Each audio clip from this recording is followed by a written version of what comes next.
의존성은 약의 종류에 따라서는 효과가 빠르고 체내에 머무르는 시간이 짧을수록 더 높습니다. 또 해당 약을 고용량으로 오랫동안 사용했을 경우에 더 높아집니다. 안녕하세요. 마음심TV 고원장입니다. 오늘도 평안하게 지내고 계신가요? 지난번에 정신과 약을 줄이는데 필요한 최소한의 조건에 대해 말씀드렸었죠? 이번에는 담당 의사와 상의해서 정말 약을 끊어봐도 좋다는 경우에 한해서 어떤 방법으로 정신과 약을 줄이고 끊을 수 있는지에 대해서 말씀드리겠습니다. 약의 종류에 따라서 방법이 조금씩 다르니 참고해 주시기 바랍니다. 우선 수면제입니다. 대표적으로는 스틸록스와 할시온이 있죠. 수면제는 작용시간이 짧고 의존성이 강합니다. 그래서 대부분 단기 사용을 권하는데요. 효능이 빠르고 당장 바로 잠에 도움이 되니 많은 분들이 단기 사용이 아니라 지속적으로 사용을 하기도 하는데요. 보통 사용을 2주 이상 지속하면 의존성이 생기기 쉽습니다. 수면제를 갑자기 중단하게 되면 금단 증상이라고 불면, 불안, 떨림, 구역, 경련 등의 불편하고 심각한 증상들을 겪을 수가 있습니다.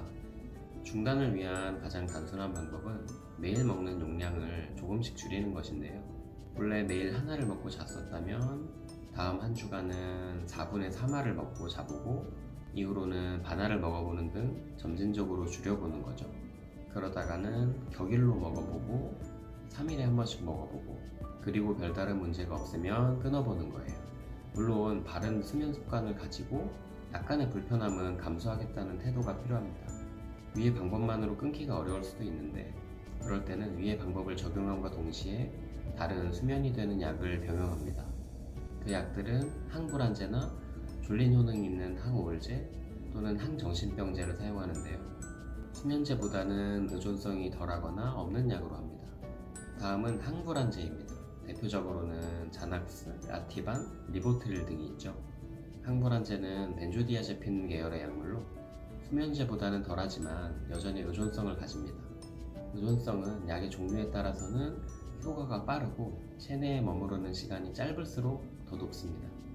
또 해당 약을 고용량으로 오랫동안 사용했을 경우에 더 높아집니다. 쉽게 이해하면 약을 자주 고용량으로 오랫동안 먹었을 경우에 의존성을 가지게 된 상태라고 이해하시면 됩니다. 예로 든 약 중에는 자낙스, 아티반, 리보트릴 순으로 의존성이 강하죠. 그래서 줄여나갈 때는 수면제와 같은 방식으로 해당 약만을 점진적으로 줄이는 방법이 있고 또 다르게는 위의 방식에 더해서 의존성이 덜한 약물로 교체를 하고 교체된 약물을 다시 점진적으로 줄이는 방법을 사용합니다.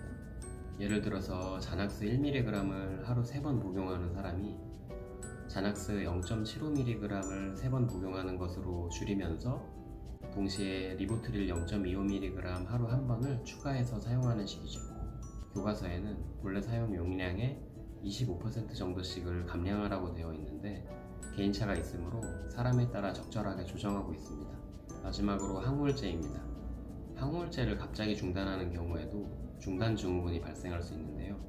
모두가 겪는 증상은 아니지만 경험하시는 분들은 약을 끊고 1에서 3일 이내로 발생하기 시작해서 길면은 몇 주까지도 현기증, 몸살 기운, 두통, 불면 등의 불편한 증상을 겪을 수가 있습니다.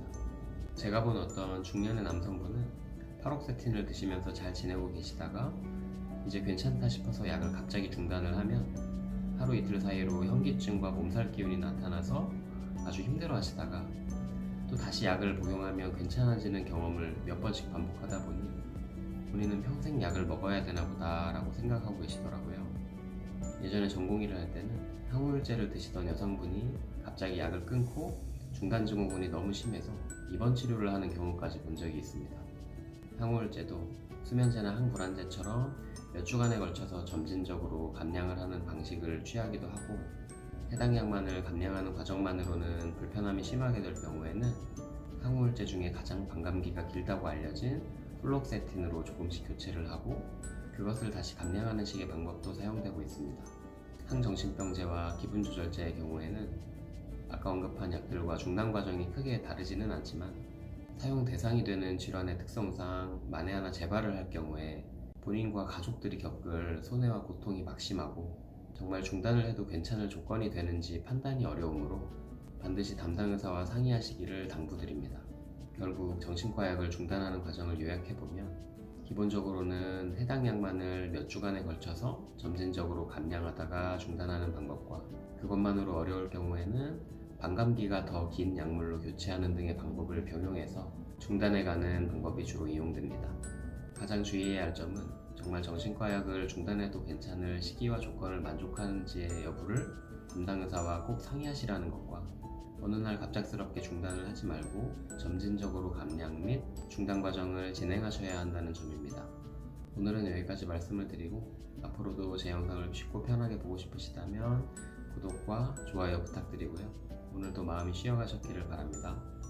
그럼 다음 영상에서 또 만나요.